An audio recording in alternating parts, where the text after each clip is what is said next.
तर नमस्कार सगळ्यांना. मी आज वांग्याची भाजी केली आणि वांग्याच्या भाजीमध्ये मी वरून चटणी टाकली, कारण म्हणजे वांगं जरा शिजलं की मग चटणी टाकली म्हणजे चव लागते. तर तसंच टाकलं तर चव नाही लागत.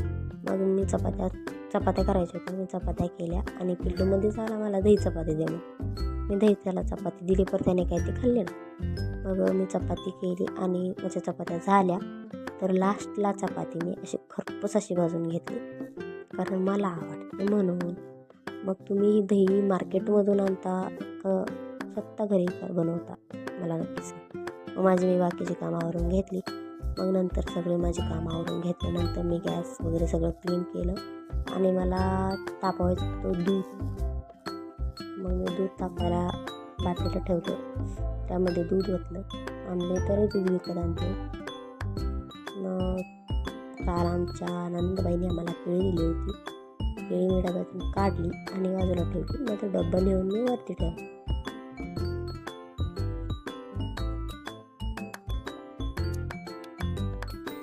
मग नंतर माझी भांडी होती थोडीशी, मी ती भांडी लावून घेतली वरती आणि नंतर कपडे धुवायला गेले.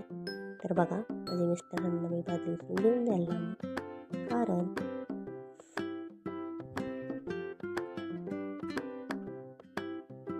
नंतर त्यांनी नेऊन घरातली कडेला ठेवली आणि मी गेले कपडे धुवायला. तर हे बघा आमचं वड्याचं पाणी.